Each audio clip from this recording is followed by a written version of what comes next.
Well, with that, welcome to the Overcast Gamer Show. My name is Reagan Harper and it is Sunday the 28th of August. I'm joined by Balthazar Valentine. There he is. Nice and in sync there. Yep. And Michael Langdon. Yes. No sync for you. No. Yeah, we're down our host this week, which is a bit sad. Abe, power to my brother out there, wherever you are. Hope you're listening. We're looking forward to having you back next time. But we've got some games to talk about. Now, you guys have just come from a games movie. So lay it on us. What happened? Tell us about it. No spoilers, though. I don't think there are any cows in it, were there? So we can't call it. No, it can't be a movie. It's just a movie. Mike and I have just seen Kingsglaive, Final Fantasy 15. Yeah. At the normal cinema, right? You didn't have to go anywhere. Well, it was at the Embassy in Wellington. Yeah. The Embassy is a theatre that shows normal movies, but it's also about the only theatre in Wellington where you can see these kind of movies as well. I think it might have been at Reading as well. I think I saw it. Because I know, in the past I saw the live action Attack on Titan movie there, and I saw Dragon Ball Z Resurrection of F movie there. So they do Madman movies. Yeah, they do show anime and Madman movies, so it makes sense that they have Kingsglaive. It was a good film. I enjoyed it. Yeah, real epic.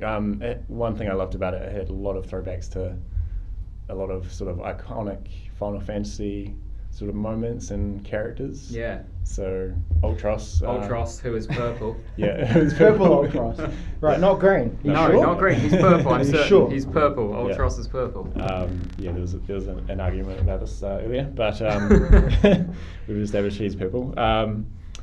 He looked freaky. He was awesome. Yeah, cool. There was also a thing that looked like Diamond Weapon from Final Fantasy 7. Yeah. I think he turned up a few times and he was like, whoa, that looks so cool. Yeah. So paying a lot of lip service to the fans out there. Do you feel like it would have cut off a lot of people who perhaps weren't? Then why would you go and see a Final Fantasy movie? Yeah. I mean, it's just like a thing that shows up, sort of thing. Like, it's not. This is a monster that happens to be here, and if you do recognise it, then that's just something extra. So cool. No, it's very cool. And it sounds like it's got you guys pretty juiced for the upcoming Final Fantasy game. It definitely does. Well, I didn't have any idea what the movie was going to be about, so I just sort of went into it a bit blind. Same characters as the game. Yeah. So yes and no. So it does. I mean, the main character is not going to be in the game. That's not really a spoiler for anything. Movie, he's a nobody. This guy called Nyx, who's in the Kingsglaive, which is the King's kind of secret service sort of army. Right. But I mean, another main character was the King Regis, who obviously is Noctis's father. Noctis being the main character from the game. Yeah. So and then the princess, I assume she's going to be in the game. Yeah. Luna Freya, who's a bit of a bitch, but she's not. It's just because she's voiced by. Was it Lena Headey? Lena Headey, who is Cersei Lannister, so just automatically you hear her talk and you're like, what absolutely. A fucking bitch. She's really typecast the shit out of herself. Well, I thought she did. By the end of it, you're kind of like liking this character, I think. Yeah, she's a Nyx as well. Nyx was voiced by Aaron Paul. Yeah. Most famously known from Breaking Bad, but he's he also voices a character called Todd in the show BoJack Horseman. So every time he opened his mouth, I just saw Todd. I saw the whole movie as Todd, this dude in a beanie and a red hoodie just fucking teleporting around. Amazing. What are you guys' favourite movie snacks?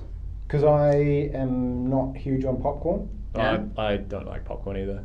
Really? Yeah. I just think I like popcorn, but not at the movies. I like just grabbing that super buttery, 1 minute microwave popcorn that you just chuck in at home if you're just sitting there and you're like, I feel like food, but actually I'm not hungry. I just want to eat something. And popcorn fills that spot. That's boredom, right? That's I think it is. Yeah. I got nothing to do, so I just shove my face for a bit. Yeah, I'm like that too. I think there's just something about food, just primal. But no, I'm not a big popcorn fan. I like that they sell those carpety ice creams. Yeah, those are good. Yeah. Although you get through that in 5 minutes. You get through that before the short start of the film or even finish. Showing the ads, Yeah. Well, there you go. It sounds pretty awesome. Awesome movie. And more pumped for the game. Yeah, which and is there was not far if away. anyone is considering seeing it out there listening, there is a post-credits scene which I didn't know about before going into it, so I hang around for that because that does just tie in very nicely to what presumably is going to be the start of the game, or at least the start of the Deus Ex demo that already exists. So that was quite nice as well. Oh, that demo that Abe hated. No, that was the Platinum demo he hated. Right. The Deus Ex demo is the one that you only get if you purchase Type 0 remastered on Right, PS4. that one. Yeah, I think I'm going to go home and play it again. I think. Yeah. So, yeah. You were saying you were going to go. I say you, and I'm pointing to Balthazar here. Yeah. You're going to go home and buy all of the Final Fantasies Every on Steam. Final Fantasy that's been remade in HD on Steam, yeah, because I feel like playing Final Fantasy games at the moment. Though to be honest, before I do that, I should finish the 10 HD playthrough that I started again. Oh, yeah. But it's because I regret that I got it on PS Vita, because fuck Vita. The thing is, I wanna though, play it on like a big saying, screen. making a statement like that is like, to say, I'm going to go play through all the Final Fantasies is like, I'm going to spend the next 2 years of my life playing Final Fantasy games. I'll use the cheats that Mike has told me exist on. I mean, he said on the 7 remake on PS4, you can like instantly just permanently fill your limit break gauge all the time and just blast through everything. I'm like, I'm going to do it that way. I'm just going to play through them for kind of playing through them. I'm not going to commit. Plus, it's got hundreds you of press hours. one of the, so that's like one of the sticks, and the other one does like speeds up the game as well. Yeah. Oh, right. So I'm assuming those are going to be in the Steam versions as well, and just kind of power my way through. Awesome. Yeah. Oh, cool. It's a good option. When I got it earlier in the year, what was it, last year? Might have been last year. I just powered through the game again. Like didn't do the health and limit break ones, but just kept the speed. Up. I think I won't use the permanent limit break thing. It'll just be for me to eliminate grinding. Like I'm not gonna grind zones for levels for stuff. If I get up to a boss and I'm clearly meant to be a high level, I'll be like, right, permanent limit break time. Yeah. Cool. Yeah, good old Final Fantasy. It's so divisive. I know, yeah. I mean, thinking about Abe, he would just be like, oh, shit. I can't believe you devoted this is the first, perfect podcast 10 to minutes talk of about podcast it, we all love it. to talking shit about Final Fantasy. But anyway, I'm pumped for the game. I saw, I think while I was away, there was a bit more news about it, or just some extended gameplay and things. The delay, was that while you were away, or was that after you came back? I think it would have been, The delay until November 20 something. Oh, right. That was only a couple of weeks ago, Yeah. So it's been delayed. Yeah. Rats. Those fuckers. They've had so long to make this game. I'm wondering if it's because their lip syncing is so bad. They're just like, people didn't notice. We need to go back and redo it. It was awful in the film as well. It was bad lip syncing. You'd think if you're just making a film, you'd get it right, because there's no interactive elements, but they didn't get it right. I think with this, I mean, it would have originally been done in Japanese. But why was so much of it lip synced quite well?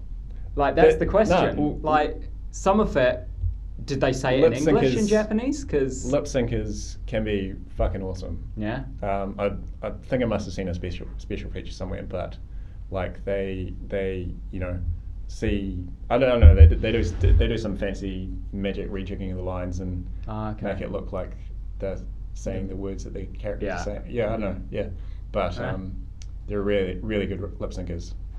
They know their stuff. So, There's a whole art to it. So there is. Amazing.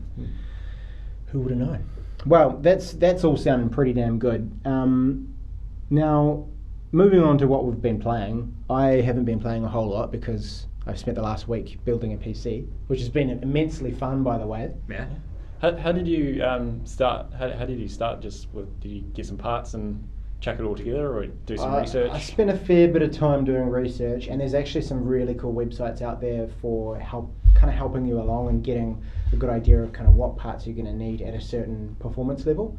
So, not that we won't get too far into it, but there's a site called Logical Increments that gives you sort of tiers of computers that you could build in a gaming, focused on gaming, and it will give you sort of a price range, what the performance is going to be like, and the list of parts for what how good they'll be. Because essentially, like, you don't want to be bottlenecking your system by buying a shit CPU and going, oh, that'll be fine, and then having like a 2 Titan X's in it. That doesn't work. So it's not that hard. It's like a Lego puzzle.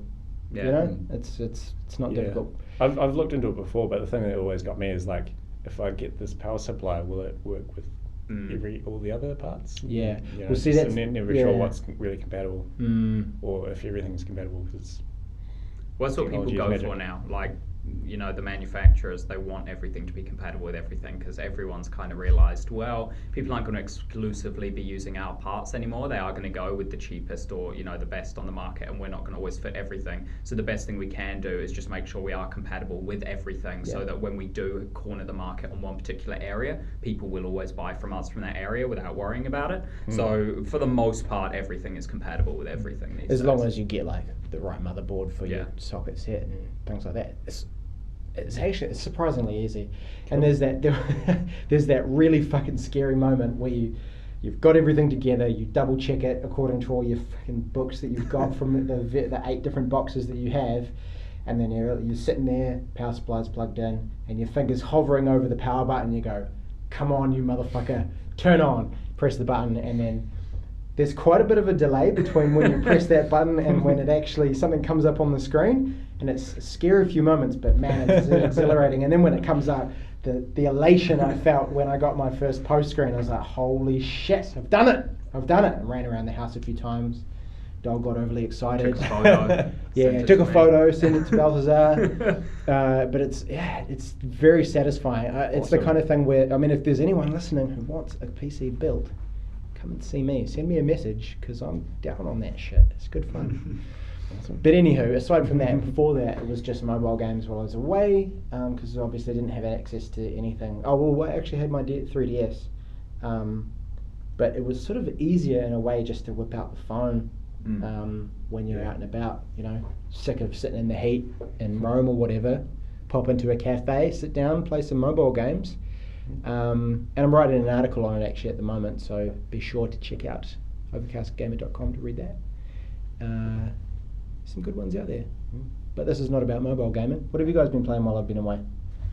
You go first. Yeah, it's hard to think, because I've become a bit of a filthy mono gamer recently, where I'm just playing the same game a lot. Me too, actually. we'll get to I guess difference is your game's potentially good. I'm playing a lot of Guild Wars 2 still, which is I love the game, but a lot of people don't, and it's easy to see there's not a lot to it.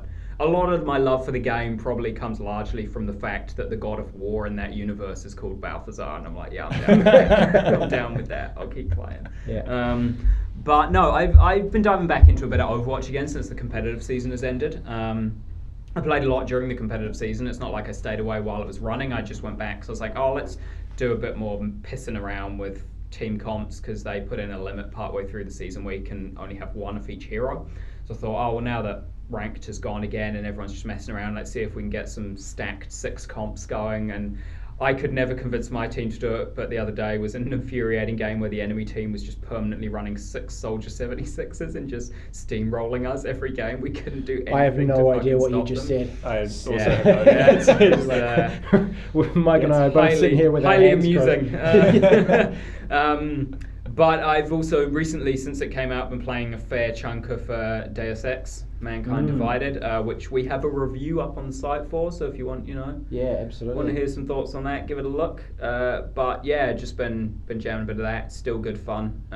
Playing it on PlayStation 4? Playing on PS4, yeah, and it's still holding strong. I had a few issues with it, I think yesterday when I was playing it in one of the areas in Golem City, where the frames dipped a bit, but I don't necessarily think that's the PS4 version. I think it's also just because I've been sitting there with it on the pause screen for 12 hours and then hit resume and just expected it to continue working. Because really I should be able to expect it to continue working, but when I restarted the PlayStation, there were no longer frame drops around that area, so I don't actually think it was the game on PS4. I think it was just my PS4 having a bit of a fit because it had been left on for ages. But yeah, no, it's still really fun. The story has gotten a bit weird.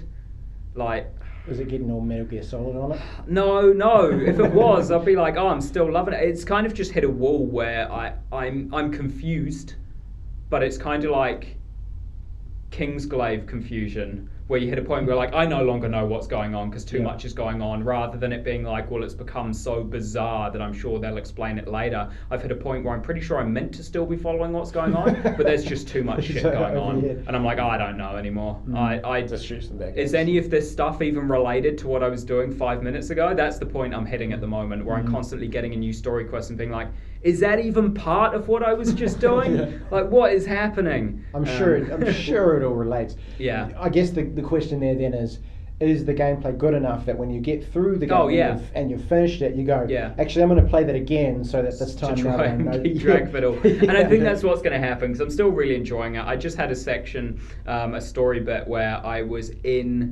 basically inside a computer.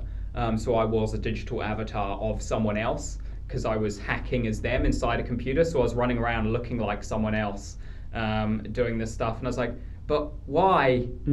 Why am I here? I'm not sure what I'm doing, but okay. Which actually brings me to a point we didn't touch on in the review, which is there's a separate mini-game in Deus Ex from the menu you can launch called The Breach, where you play as yourself, as a hacker, with a digital avatar, going through doing these challenges to try and gather information. Yourself as a hacker. As a so you're avatar. like you. So like you're having a message, like your story in this world is this person be like, come join us. We're trying to like be the first group to successfully hack this government database, essentially. Sure. And whenever they're messaging you, it's via text, and your responses are coming from your PSN gamer tag. So it's like, it's you doing it, but when you go in, you are a digital avatar, which is basically just a bunch of polygons. And so your level ups when you go through there is you still level up and augment yourself like in the base game, but it's with really simple things. Like I level up to have the ability to hold a gun and stuff, because when you start off, you can't do any of that. And yeah, you are just kind of going through extracting information, and there's not really combat in it or anything. It's mostly just navigating areas. And then when you extract all the information, you've got 2 minutes, or actually the timer changes, but you've got to count down to get back to the start point to get out with the data. And if you fail, you like lose all the data you hacked and stuff like that, and have to try again. And essentially this bit in the story I just did was like that mode in the story, but I was someone else's avatar, and I don't know what was going on. It was weird. Interesting. So what you gain in that mode, does it have any impact on the actual game itself? So you can unlock praxis kits, which are the things you use to level up in the main game. So you can get augment points from playing this other mode, but I'm just doing it because there's like 5 trophies tied to that mode. Right. I'm like, I want to platinum it. Mike's sitting across the room going, I'm in on a better. I want to get that hashtag can't stop progress is the name of the platinum. Got to get that hashtag. So yeah, that's why I'm doing it at this stage. Yeah, that's why I played the Doom multiplayer. Yeah, I did the same. Games, I haven't platinumed Doom yet, but I reached a point before I even finished the story where I was like, I should probably hop in before the multiplayer completely dies out and no one's playing it to get those 3 or 4 trophies I need from multiplayer. Yeah. Doom's on my list actually, because I did want to ask you guys about now that I'm back, what are the games I should play? And I didn't pick up Doom before. It's very fun. Yeah, it's a good game. I've heard really good things. Yeah, I love it. I would recommend Doom from things you've missed. Though also, I have a whole separate list of recommendations for you. We've already talked about it. Now that you've got a gaming PC, I very much feel we should start a sort of side show on Overcast Gamer, which is every time a new free-to-play Korean MMO comes out, I'm gonna play it because I always do, and I fucking love them. I'm gonna make you come through for a ride with me as well. Okay. Blade and Soul, that's what you can check out. That's Blade and Soul, free. I'm not playing that anymore, but you've got to see those jiggle physics for yourself. Oh, that's right. First-hand that was a long time ago that first came up. Wow. So there's a lot that I can, if you're looking at playing your PC a fair bit and getting a handle on things, I got a long list of recommendations for you there. So good. Not all of them are good. If anyone, maybe 2 of them are good. Yeah. Well, I've got I don't know if we were talking about this before we clicked record, but I've got Inside queued up because that game seems to have just like come onto the scene big time. Yeah. Did you guys both play it? Or? I haven't yet. I've played it through twice. So. Played it through twice? Yeah. And I see you nodding in a it's a good game type way. Still nodding. Yeah. No, I don't really want to give anything away about it, but awesome game. Both times I just played through the whole thing in one sitting. You know, how long is it to thrash through? And probably the first time you'd probably do it in. It sort of depends on how quickly you solve the puzzles. Some of them are a bit more of a head scratcher kind of thing. So probably like 3 to 4 hours. All right, cool. Yeah. I'll finish it tonight then. Yeah. Nice. Yeah, cool. But aside from that, it's all pretty open. So that sounds good. Let's do that, Balthazar. Yeah. Although I don't know how long I'll last at Korean MMOs.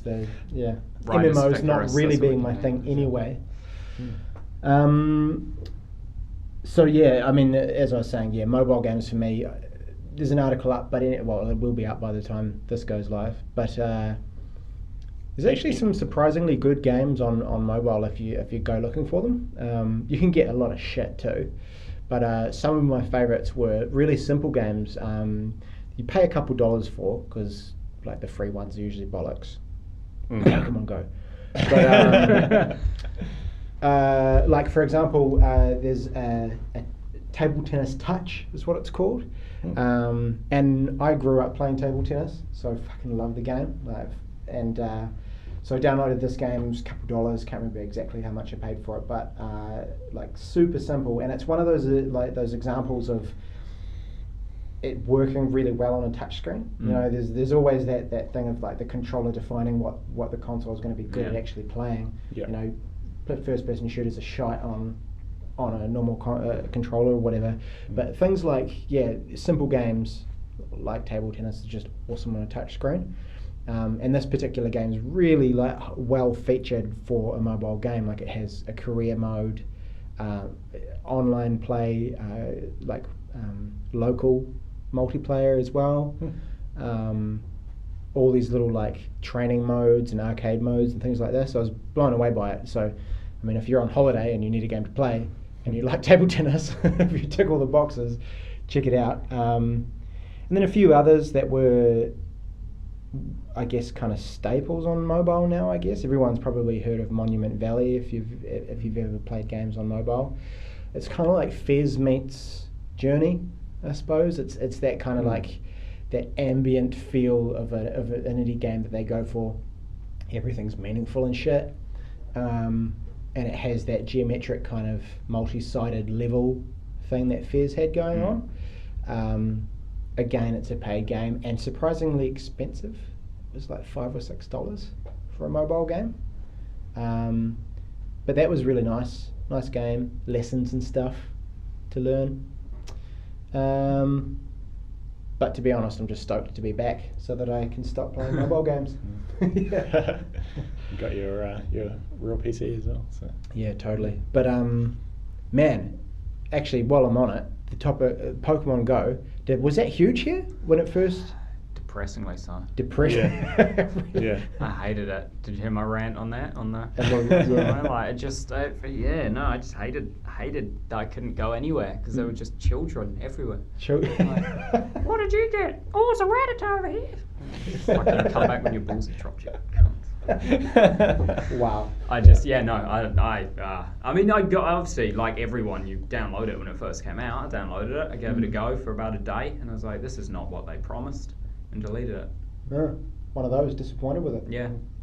I didn't never played it. Didn't play. I was kind of already sick of Pokemon when it came out because I played through just in general, I think, because I played through the Ruby version. Which might have been end of last year, which was good fun, but then it's kind of like... Is that the remake ones, the Omega Ruby? Yeah, Omega Ruby. And then, just played the Pokemon Y before that, so it was had like a ton of Pokemon Overload, so I was give it a break for a while, and then, this Pokemon Go comes out. But I don't really use the like GPS or data on my phone anyway. Yeah. And I don't think this phone is good enough to... But that's the thing, right? It's like... It came out and I downloaded it and then never played it throughout the whole holiday because it's so sort of reliant on you having your phone in your hand, you looking at the screen and walking about. Like it's just not conducive to a nice walk. Wasn't it also not out in Europe when you were in Europe? Yeah, like but thankfully I had access to my New Zealand App Store account, so it was on there. It was fine. But what got me about it is noticing how quickly like retail stores and things got on the bandwagon. Like we were in Santorini. And put Pokestops or whatever. Yeah, well, yeah. I mean, apparently stores can pay to have a Pokestop at their store, eh? That's a thing? I don't know about that, but I know they can pay to have like a permanent lure on their store. Ah, right. So that people just go and stand there to catch shit all day. Crazy. But there were like stores in Santorini where they had already printed out shirts that were like Pokemon Go Santorini, and then on the back it said things like I'm only here for the Pokemon and stuff like that. So, which I mean is ridiculous. Santorini is a beautiful place. Didn't they have like different teams or something? They had like 3 different. Yeah. I don't remember what one I picked, but I regretted it instantly. I was like, now I'm part of something. Now it's when I uninstall. Yeah. But yeah, it was amazing, like how quickly that shit took the world by storm, and I feel like it's died out fairly quickly too. Like it's not. Well, I guess maybe because the flame few people burns are so still brightly. playing it, but definitely like there's a lot of articles going up everywhere being like, oh, every week another 5 million people stop playing Pokemon Go or something. Yeah. Well. It's dropped out of the public sphere. Yeah. Yeah. I for me, I feel like there's just some key shit missing. Like if you're playing Pokemon. I want to be able to walk up to Mike and go and lay down the fucking gauntlet and just battle him right there and then. But you've got no Magikarp, let's go. Yeah, but you can't in this game. Like that's the core mechanic, right? Yeah. Like that's what you want. I had a bit of a rant about this another time as well, where like, you know, with the Magikarp, you can't just battle it and evolve it. Yeah. You got to catch like 300 or 400 Magikarps to get seriously. And then you got to send them off to the professor, and he like grinds them into candy or something. And that's exactly what happens. It sounds surreal. I see he grinds them into candy. Yeah, grinds them into Magikarp candy. So you feed them to the Magikarp. So you feed Magikarps to other Magikarps, and then eventually they evolve. What the fuck? That is not Pokemon. No, it's weird. It's really weird. Who at the Pokemon company signed off on this shit? I want to know. I don't think anyone, probably. No. Yeah. Niantic, which is like, well, we've already made it. We're just going to slap their name on it, and if it makes money, they won't contest it. I suppose. That's probably what happened. Yeah. They made money. The prices went. Oh, the stock prices, you see that? Like Nintendo, they basically got nothing to do with it. But even Nintendo's stock price went up. Skyrocketed. Wow. Despite them even releasing a statement saying, we have just so everyone's aware, Nintendo doesn't own Pokemon. The Pokemon Company does. We have shares, we have stock in the Pokemon Company, but we are not the Pokemon Company. And despite that, their share price still went up massively. Well, if you look at the chart, it like sort of, it's, you know, at a level, then it rockets up like 4 times its worth, and then people find out, oh, you know, it's not. And then it drops off like halfway, so it's still like twice what it used to be. Well, there's still, I guess, because of the hype that it's created, there's still that kind of, you know, if they release another just standard Pokemon game, there's an inference there that perhaps that stock price is going to stay high anyway because of that. But yeah. I mean, crazy. One. But I heard as well that the general augmented reality market, they you know, the stock market had made assumptions that it was going to get up to, let's say, $5 billion would be the price of that market in the next kind of 10 years. And after Pokemon Go, they've re-established it to something ridiculous like $50 billion is going to be the augmented reality. When I think, to be honest, like, everyone's already now, it's not just Pokemon Go that's dropping. I think it's just people have seen that Pokemon Go is the extent of what developers currently believe ARG to be, and they're like, what's fucking, there's nothing. And it's it, like, if this is all that they're going to be working on for ARG, fuck it, this is nothing. Yeah. Like, I prefer, for augmented stuff, like, it's not even really augmented stuff. I like those old school ARGs, where it's like, oh, you need to work this thing out to progress in a game, but to do it, you need to take this code and like enter it into Google and then find the specific website and then watch this video and then stop this video at this specific point to get a keyword and then call this phone number and say this keyword and then you get the code to progress in the game kind of thing. Like, that's ARG. Those things were awesome. Do more of that, not Pokemon Go. Pokemon Go. Or like, was it Metal Gear Solid where you gotta like look on the back of the case? Look on the back. That's right. That blew people's minds. Everyone's like, what the fuck are you talking about? It was so Reagan, you didn't play in the original Metal Gear Solid. There's this one point where they're like, you have to call Meryl to work out which, was it like to work out which, oh no, the guard thing was look at her ass, but it was something about you had to call Meryl for something. and they never gave you her number in the game to call her. They're like, the number will be on the back of the case. On the back of the case. And I was like, what the fuck does this mean? What are you talking about? So look on the back of the case, the actual back of the physical PS1 game case has a codec call between Snake and Meryl where you can see her frequency. It's got like screenshots of the game, and one of them is just like Snake talking to Meryl, and it's got this. And you have to take the frequency from that and use it to call her in the game. It's been ages like going through the inventory. Like I think this is like a sort of CD case, like. Yeah, look on the back of that. It's like, no, literally just the back of your game case has her frequency on it. It also stopped pirates.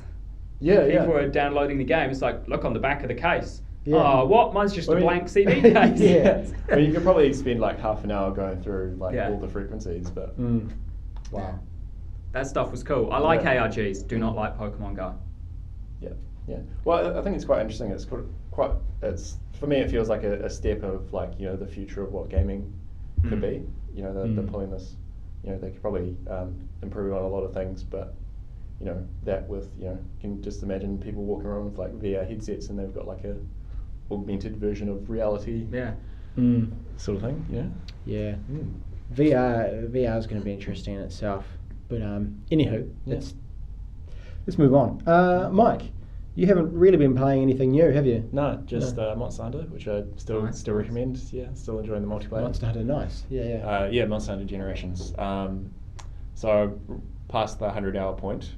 I'm still Hunter rank 5, which out of what? How many ranks were there? It might feel high, but there's 999 ranks. Shit. But I think you reach a point where like the Hunter rank depends on the quests you've done, and then you'll do like an urgent quest, which will then put you up a rank and open up the next rank level of quests. But I think. Is this one's on DS as well? Oh, 3DS. Yeah, 3DS. But I think there's a point where they stop giving you the quest, and it's sort of like you just keep doing quests, and it sort of acts more like experience. So it'll probably be a lot easier to gain ranks once you've got all the tiers unlocked. Going through all these like hundreds of quests.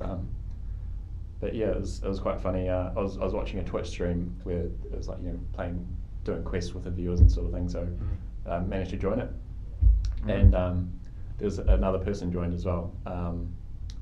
So I think I was Hunter rank 4 at the time, and then another person was Hunter rank 3. So it's like, yes, not that I was there. And then there's like Hunter rank 50, and then I think the host was like level 80 or 90 or something like that. And then everyone on the stream just like, oh, look at these wee little hunters. Yeah, look, ranks 3 and 4. And I'm just like, I'm out. I've been playing this for 100 hours. I'm good at this game. Amazing. Wow. Just a lot of other people there are just the internet though, isn't it? It's just so easy for people just to rip the shit out of someone else. Like they didn't get on there and join the stream, so they can shut their faces. Hunter rank 0. And then, other than that, I've been playing No Man's Sky probably about once a week at the moment, just on the weekends. Just for a couple of hours. It's kind of alright for that, isn't it? It's right for that. My problem with it at the moment is that I think I figured out that I'm completely stuck. I'm in my second star system. I spent a lot of time in the first star system, went to the second, and I think I figured out what happened. Like when you enter the second star system, you're supposed to get a waypoint beacon to go get the recipe for antimatter, which you need to make the warp fuel, so you can travel everywhere else. When I got it, it was telling me to scan, and so I'd like the waypoint popped up on a planet, and it was telling me to scan earlier as well. So I did a scan, and then when I scanned, the waypoint on the planet immediately changed to the what do you call it, the space station. Yep. Oh yeah. So I lost the waypoint for that it would like continue on to give me the antimatter. Yeah. And now I can't get antimatter. I think I bought some, but then I swapped ships, so you lost it. I lost it. I couldn't transfer it over to the new one, and can't buy any more. I've been searching this planet for hours and just haven't found it. Wow. So because I guess because you can make antimatter, can't you? Yeah. So but you need the recipe. So the waypoint would like take me to someone who would give me the recipe. Right. Presumably. Well, that's what I read online after a while, after I spent hours just being like... My story of being stuck is much less exciting than yours. I landed in a space station and just bought and sold some shit, and then I got in my ship to take off, and I didn't have enough fuel to launch, and I couldn't buy the thing that I could chuck in my thing from the space station, and I waited for like so many traders kept coming and going, and none of them fucking sold it. So I just had to save and I was like, when I just have to wait. It's like literally waiting for a trader to come in to sell it. 'Cause it's like, I know I could get more from the asteroids floating past the station outside, but I can't take off to go shoot them. I'm just stuck. Yeah, stuck, and I can't take off. No, I'm sure when you're in the space station, it doesn't cost any fuel to. It won't let me take off. It says insufficient fuel. Maybe you just need like some fuel or something. Wow, that's really weird. I can't. Yeah, I mean, you need plutonium, so I think that what you get from the asteroids would be different. So that's for like the pulse. Oh yeah. Either way, I'm stuck. I can't take off. What I'd say is, so you're waiting for a trader to like come in. Yeah, and to buy it off, but that was like a month ago. Like I haven't started back up again since then. I got no desire. I'm like, if something that stupid can fucking happen, and I wasn't even enjoying it up until that point, I've never started it up again. Maybe they might have fixed it. They've released a couple of patches. Oh yeah, they have. Yeah, I had a really weird one as well. Again, not as exciting as Mike's one. It wasn't game breaking. Mine's not. Well, it's sort of exciting as far as No Man's Sky goes.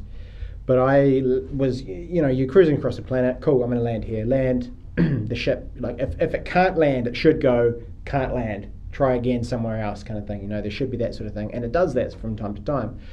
This one, sweet, landed, all good. And I noticed that the front of my ship was perched underneath this big mushroomy looking tree thing. I was like, hopefully I can take off from here. Went off, did some exploring, came back, sweet, jumped in, refueled, pressed the go button, and my ship tried to take off but got caught underneath the big mushroomy looking thing. And it was caught there, and it was just smashing itself away, and then eventually it took enough damage that it crashed and was like, all right, you've got to go fix your ship now. And so there were a couple, like the shields were critically damaged, the hyperdrive and things. I was like, oh fuck, okay, maybe if I go out and get this stuff and fix it, that'll be enough to kind of let me take off. Went off, found the stuff. No, couldn't. Well, got the stuff, fixed it again, did the same thing again. So my ship got fucked again, and it didn't help that I was on like a highly irradiated planet where like I was having to it was just awful. And I was like, well, the only thing I can think of here is to run in a direction until I find a trade post where has one of those little things that you can use to call your ship. Yeah. And I was like, okay, cool. I better make sure my ship's fixed before I leave so that I don't like get to this place, try and call my ship and have it go, nah, your ship's fucked, it can't, So I spent like this was a difficult planet too, spent probably an hour fixing my ship, and then started walking across this planet. Took me maybe another hour to find somewhere with a call station, called it, and that was the only way I could get it back. Was that under a tree or something? Yeah. So I'm pretty sure you can just like mine those down. God, I hope that's not the case. I think a funnier ending to that story would be you went and you called your ship, and then you just got a message saying your ship's fucked because it tried to take off and crashed into the mushroom. Your ship's stuck. Yeah. Your ship can't take off, it's broken. Oh, that'd be fucking classic. But anyway, on the topic of No Man's Sky, there's been some controversy. Well, the whole fucking time there's been controversy. So much. And recently I read today that Steam has had an unprecedented level of refund requests for No Man's Sky, which is quite interesting. Not surprising, I guess. And even typically, I'm pretty sure Steam will only refund you if you played less than 2 hours of the game. Yeah. But they are currently handing out refunds, which is they've done that before in the past for specific cases as well. Right. What was that? Yeah. Batman, where they because they took it off Steam. You can't even buy it on Steam now because it was so broken, and anyone who requested a refund from that got it. Well, that's genuine, right? That's like, hey, the game doesn't work. Have your money back. Really? I think it's something. No Man's Sky really just didn't deliver on what it was promised, and people are disappointed about it. Well, I think what you got to consider as well on PC is that it doesn't work. Like the frame issues and the crashing, and like people are still. I mean, I never had them. I did have some weird issues, and I fixed them all by just tweaking with a few settings. I don't know if I told Sarah on the podcast or not. I just told you, Mike, maybe Abe, that the higher I turned my graphics, the better the game ran. Because my first thing was like, oh, it's running weird, so I turned the graphics down, and then it ran worse. And when I put everything on maximum, it ran better. I was like, I have no idea what's going on here. But in the end, I just turned off anti-aliasing, and everything ran fine. Like anti-aliasing, for some reason, on the PC version just completely fucks it. Turned that off and it ran fine, but I know a lot of people who, no matter what they did, could not get it working. I wonder if it's an NVIDIA thing, because you've got a Radeon card, don't you? No, I'm in NVIDIA. Oh, right. Who knows? But yeah, so I got it working okay, but I know a lot of people never did, and it was always running like dog shit, like 20 FPS, constant freezes, constant crashes, and at that stage, if that's what's happening, like that's not a working game. That's what was happening with Batman. It just crashed constantly, failed to load things properly, and Steam refunded it. And essentially, this is totally separate to the fact that it's not delivering anything it said it would. It's also not running on PC. So yeah. Crazy. And along with all of that, it seems like Hello Games and Sean Murray are kind of, their reputation has got to be going down the tubes. It really is. Like, it's not Hello Games' own fault, because they I guess didn't know before he got up there what he was going to say, but it's absolutely Sean Murray's fucking fault for the just utter lies he told. He knew at the time he was telling them that he was lying. If you go back and watch the interviews now that he had when he was saying things like, yes, you can play online with your friends, yes, you'll be able to play with each other in your games, yes, you'll be able to get involved in these intergalactic faction wars, and then, yes, you'll be able to mine and you'll be able to discover species and stuff like that. His face, it's the same interview, and then when he's talking about, you'll be able to mine stuff and categorize things, and his face is completely differently to when he's answering questions about playing online and stuff, where his eyes are super wrinkled and he's leaning back in his chair and he's like, yeah, you'll be playing online. It's like he's got the smuggest fucking look, and you can tell, looking back at it now. You made that face and I was like, yeah, that's Sean Murray. Yeah, looking back at it now, you can tell the difference. Because it's like, at the time, you're like, oh, maybe he was talking about features that were implemented that had to be removed for technical reasons, but it's like, then why did he have the face of a bullshitter on when he said those things, as opposed to the entire rest of the interview when he didn't? He had all these tells and no one picked up on them because they were just loving the hype and getting hyped about it. It's now true, you go back and look, you're like, now you go back and look at it, you're like, no, Sean Murray was always talking shit. He knew what he was doing the whole time. This isn't all this bad publicity is entirely on him. It is all his fault. See, I'm kind of holding out, and I'm not going to trade in my copy. I'm going to keep it. I'm going to keep it there. I'm going to keep mine as well. Yeah, I'll hang on to mine. Yeah. Well, yeah. 3 out of 3. Because I want to feel like for the next 12 months or so, they might get there. Yeah. It might be, they might add these things. They might, they might have a bit more money now that they've actually put the game out and they've received a whole bunch of funds. That they can actually get enough developers in to build this shit. And maybe in a year's time it will be the game that they promised. Maybe. Yeah. Could always get there. I agree. Probably not, but not with the way they fucking have ballsed up this release. The other thing I heard about as well is that apparently after 2 weeks, a lot of your discoveries disappear. They just, you no longer... So I think planets and moons that you name, and galaxy or star systems, they stay, but at an animal and plant level, no. Yeah. They reset after 2 weeks. Is that completely confirmed or not? Because from what I read, it was just one guy who went back and 2 weeks later and his discoveries went there. And so I'm kind of thinking there have been a lot of connectivity issues to the online, so was he just not online? Oh, you reckon it might just have been a bug? Maybe. Yeah. Maybe. Or he was just playing on a pirated copy and he forgot.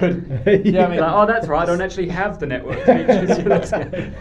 Yeah, I should probably look into it a bit further, but at the same level, I'm kind of there's a shit ton of plants and mineral formations that you can scan and name every single individual one.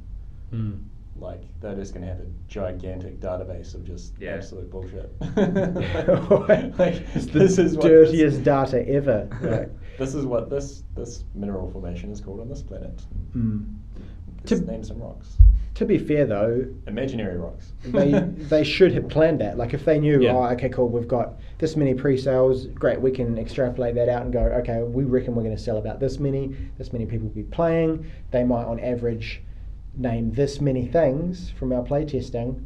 We need this much, You know, you can plan for that shit. Yeah. You know, and yeah, I don't know. I don't think the whole data. There's going to be a lot of data excuses, enough of excuse to. But yeah, like you say, maybe they're not even deleting stuff, and it was just this one knob shine that ballsed it up. Yeah. What's coming up this year? Because we haven't been playing much, so we better talk about some other stuff. Yeah. What are we looking forward to? I'm kind of wanting to play Rise of the Tomb Raider because I've been waiting for that to come out on PS4. Right. So have you? Here it's average, or, all right. But it's all right. Like I enjoyed the last one, so keen to pick up this one. That's really what it is. Like if you like the last one, you'll like it. And it just seemed more like a kind of 1.5 than a 2 game. Like it didn't feel like a full sequel. It felt like a DLC for the first one. So if you like the first one, you'll still like it. I just wouldn't go into it expecting new innovative stuff in the genre or anything because it's the same game really. Like, that seems like something I'd enjoy. Exactly. All good. Although to be fair, like I played it on Xbox, I'd be quite keen to see how it plays on PlayStation as well, because I just like to compare the two, because I don't like. Well, I've talked about Xbox in the past, and it's just terrible. It's just terrible. But I feel for that game because it probably would have done way better on launch if it had been on platforms and things. What else is coming out? Balthazar, what's coming up in the rest of the year? Yeah, this is a tough one for this year because I'm not actually too certain. I'm sure there are really obvious things that I'm just forgetting. Like Final Fantasy. Obviously, there's Final Fantasy 15, which would be good. But other than that, Mankind Divided was the big one I was looking forward to, and that dropped recently. There's still no news. I mean, it would be exceptionally optimistic to believe that we'd be seeing a Kingdom Hearts 3 this year. I don't think that's going to be this year. But that's kind of sort of the biggest launch on my radar for waiting for a date on. Yep. I don't really know what else is coming this year that I like. There's certainly nothing coming this year to my knowledge that's part of a franchise that I'm passionate about. That would be like an instant buy for me. Yep. So it really is going to be down to kind of potential new IPs or anything like that show up. What about Watch Dogs 2? We're excited about that. No? Okay. So it is just it's just waiting to see what comes out really. There's also stuff that could come out that just aren't things you know about way ahead of releases. Like I play a lot of online stuff, and it's possible there'd be an expansion or something coming out. Highly unlikely that Final Fantasy 14 would have an expansion by the end of the year, because they had one at the kind of start of last year, so I'd imagine at least a 2-year turnaround time. But something like that would be the kind of thing I'd be pumped if it came out, but isn't really going to be announced way ahead of its release. That'll be another thing that I would be pretty keen on picking up for the PC. Yeah. Grab Definitely. Yeah. My sub's currently sitting there pending, so I will definitely renew that. I also heard from Mike that they are remaking Final Fantasy 12. They're doing a remaster of that, and I never played that, but I was always keen to because the Garlean Empire looked badass, and Gabrant was one of my favourite characters in. God, I can't even remember Final Fantasy 12. I quite enjoyed it. I think by the end of it, I was kind of like it sort of fell flat for me towards the end. There's a lot of stuff from it that I heard was not. No. Fuck, how did I just miss this whole I think game? 11 was online, and then they made 12. Yeah, 11 was online. Yeah. 12 always looked cool to me, but I got a lot of complaints because it wasn't because the combat was very different. Yeah. It was like a system where you programmed the behaviours for your party members, what they should do when they go into combat. So you could still do manual stuff, but people kind of just felt because that system existed that the game was just Square going even further in the direction of just a movie and not actually fucking doing anything or playing a game. Yeah. Well, I actually quite enjoyed that mechanic because I could program my characters that fight and they'd heal themselves automatically, and so it'd just be you just need to move the character and the camera, and then you're doing heaps of all the hard thing grinding. For me is, was it the Garlean Empire in 12 or was it something else? Oh, I can't remember. Because I just always call them the Garlean Empire because that's the Empire in Final Fantasy 14 that look exactly the same. Right. Like Van Hydra in 14 looks a lot like Garbrandt did, and so just I love the aesthetic of that army. And that's what always hooked me about 12 before, when it came out. I was looking at it and I was like, I love the design of the bad guys in this world. Like, they're this all-powerful, industrial war machine sweeping across the nation, trying to take over everything. And I just love that kind of plot line in a JRPG. So I'm really keen to play it. So if that's this year, I'd be interested in that release. But no, there's nothing huge on my radar for the rest of this year. Battlefield 1, that was the one I was forgetting about. Oh, yeah. Oh, yeah. I'm going to get that. Yep. Yeah, it looks good. The war game thing, when it's like, I find it brave. I might have talked about this before. I'm not sure. I find it brave to see game companies making games about real wars, because people died in those wars, like lots and lots of people. Yeah. Is it like, I have this question of like, has it been long enough that it's okay to make a game about that level? How could it not be okay to make a game about something called the First Great War? Yeah. It was a great war. It was the first one. But anyway, it's been 100 years. Yeah, so I think it's one of those things, like, it doesn't really matter how much time passes. There's never really a window of sensitivity towards the matter changing. So I guess it's just they feel that this is potentially the first time they felt they've found a way to appropriately address that war in a way that won't offend people. Yeah. And that's Also, I don't think that just because it's a game that it's going to be inappropriate to address that matter, because games can still be really sort of on point and poignant and everything like that. They can be their own sort of art form. And it will be like, I mean, forgetting about all of that kind of moral stuff, it, like, in terms of mechanics and things, it looks pretty damn cool. From what I've seen. Have they released any gameplay of the horses yet? Because I hear there's horses in this game, and that sounds great. I'm not too sure. I think there's been some, because some people have had it in the game. They've played the game, and were streaming some stuff with an early build.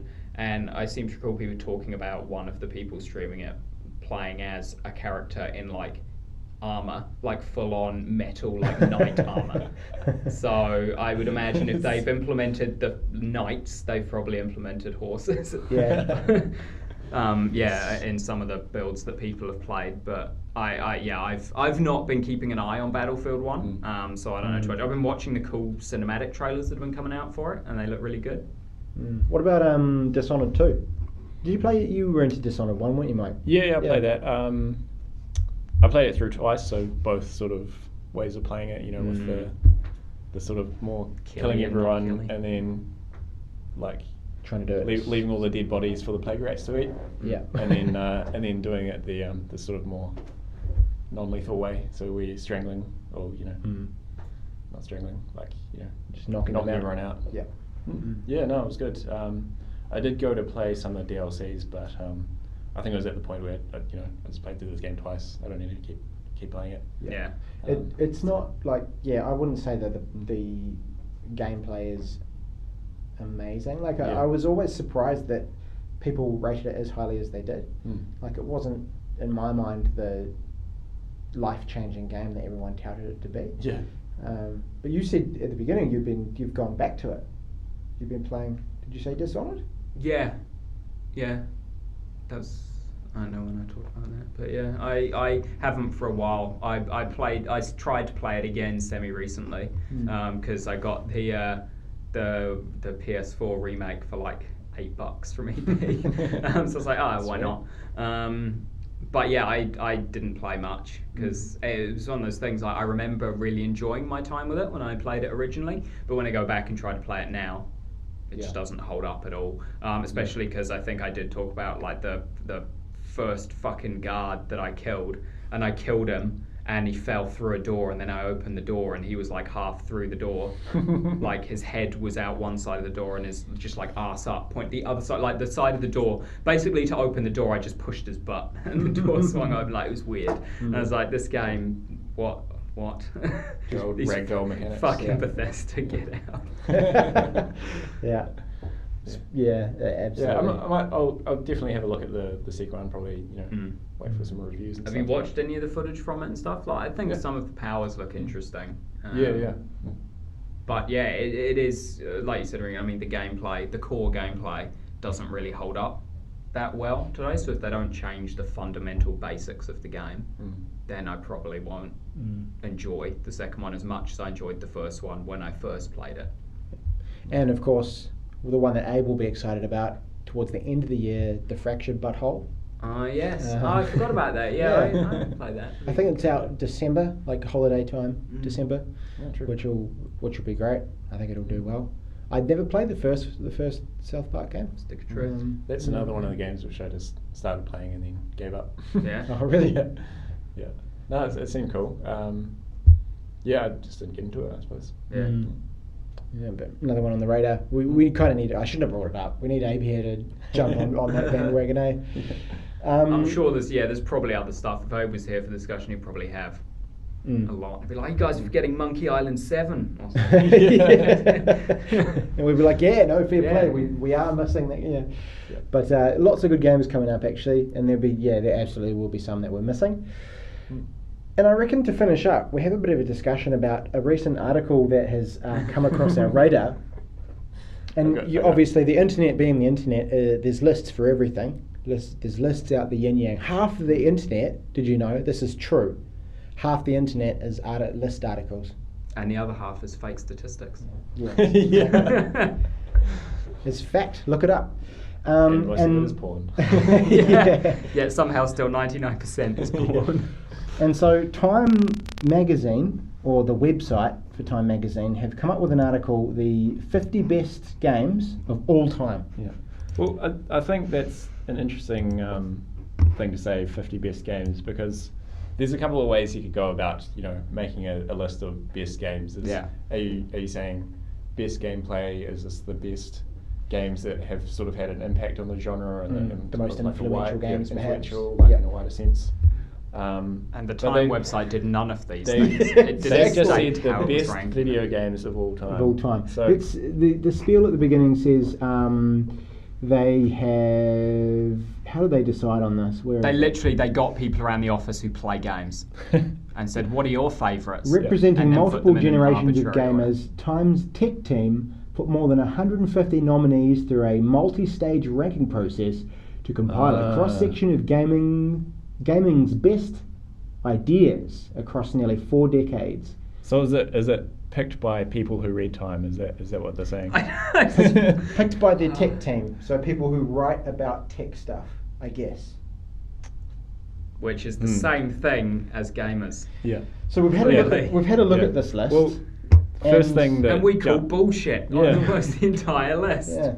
First of all, is I was waiting the whole time because I think I'd read something probably about a different list where The Witcher 3 got number 1. So I was scrolling down the whole time. I was expecting Witcher 3, Witcher 3. And should we jump to number 1 already? Or? Yeah. So number 1 is Tetris. The best game of all time. Best game of all time. And The Witcher 3 was not present. Not present on the whole list of 50. In the whole list of 50, which included Rise of the Tomb Raider. See, I reckon this is kind of like a hipster list, right? Like it's the list that people would write if they were trying really hard to make sure that it would appeal to people who think that they know a lot about a particular subject. The Witcher 3 not on there.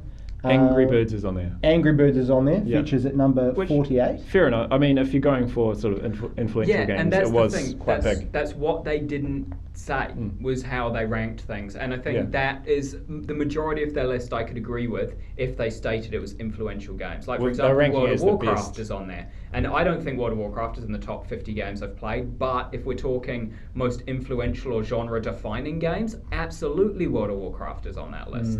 And I think that's the big mistake they made, is they didn't state why the games that were on their list were there in terms of what. They never stated what the purpose of the list was. Yeah, the absolutely. 50 best what. They do have some good games on there. Portal 2, I'd agree. That belongs in there. Castlevania, I haven't played the first one. BioShock, absolutely. Yeah. The interesting thing about it is that it doesn't seem to be any kind of like clear ranking Red Dead Yeah.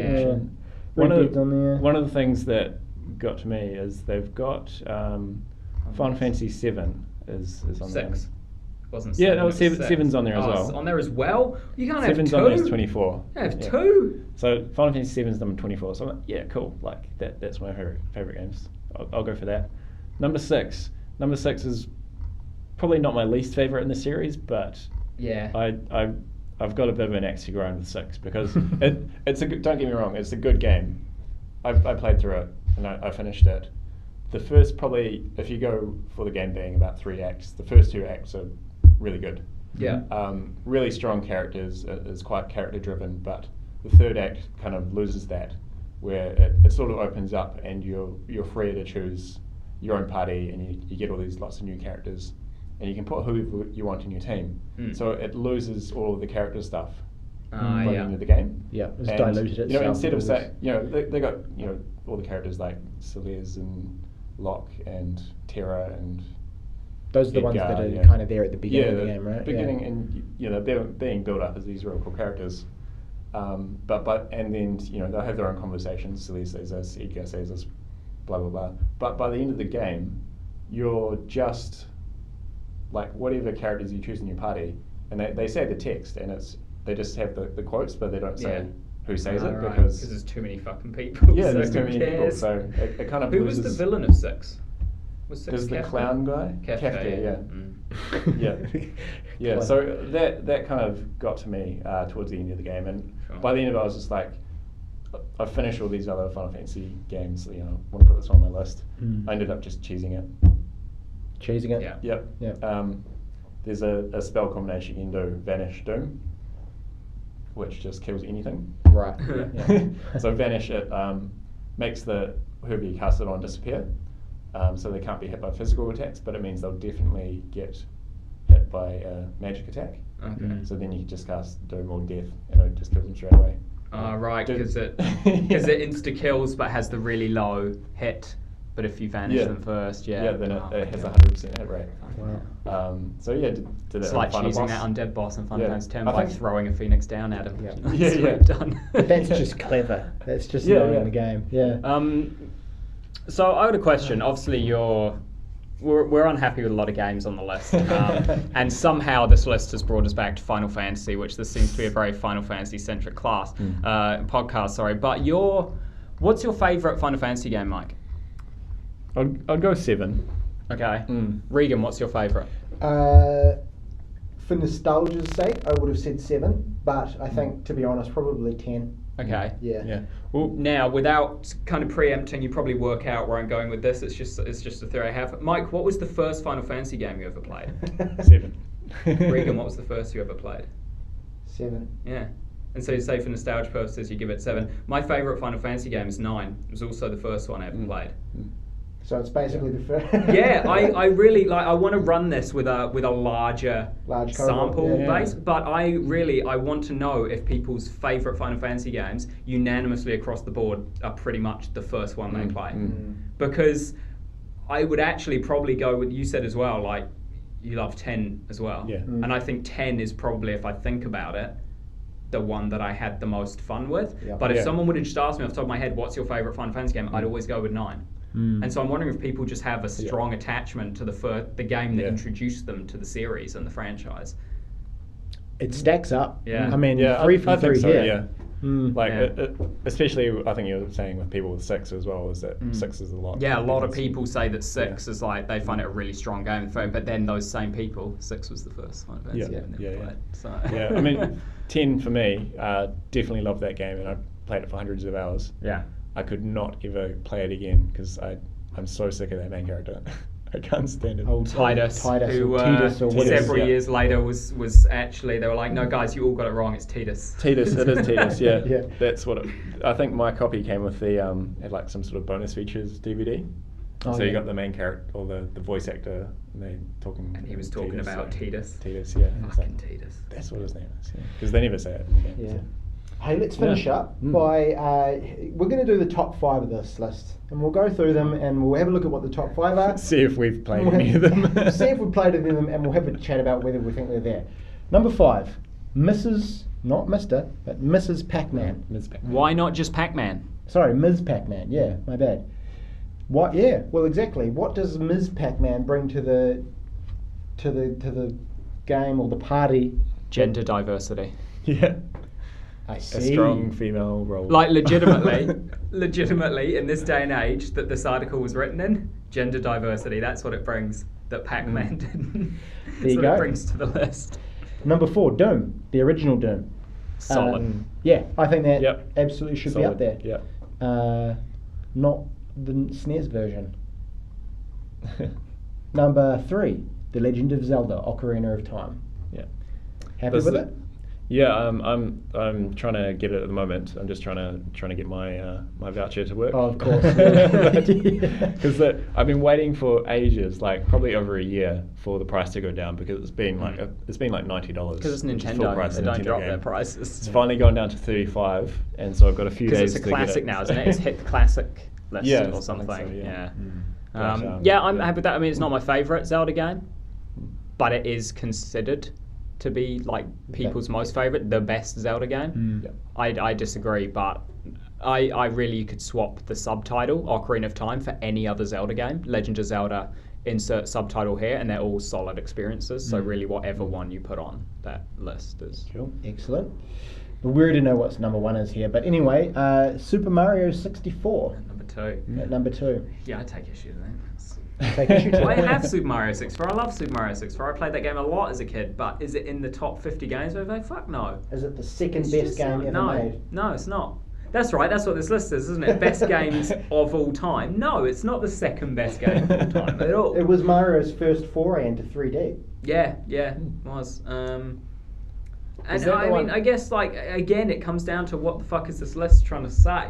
Why is it putting games on the list? Because if it's, like, if the reason for Super Mario 64 to be on the list at number 2 is because it was Mario's first foray into 3D in which the game did not lose or have any of its classic 2D qualities detracted from the change.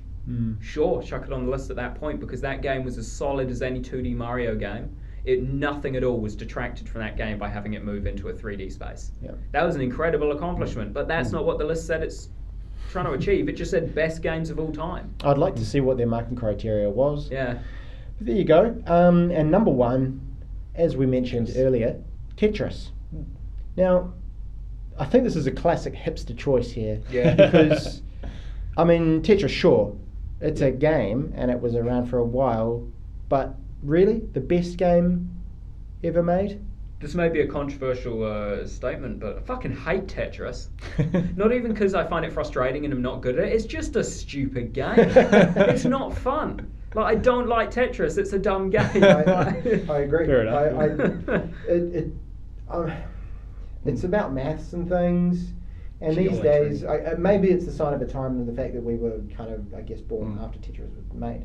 But yeah, it doesn't have any of the things that I like about the game. I mean, when I was a kid, I played it. I don't think I played it since. You know, when it's like one of the few games that and Ski Free on your, first computer. Yeah.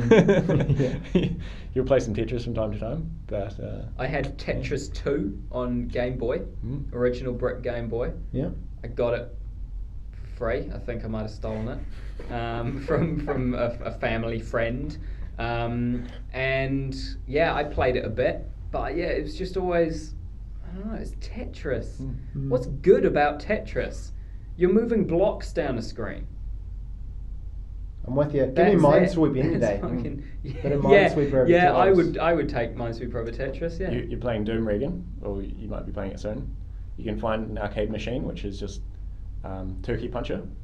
So turkey shows up on the screen, you press the button and you punches a turkey. And the turkey explodes, another one comes down. Punch turkey. Done. Yeah. Done. Yeah. Play that over Tetris any day. Yeah. But there you go. On that bombshell, we will finish up. And thank you very much for tuning in, listening in. Be sure to check out the site, overcastgamer.com.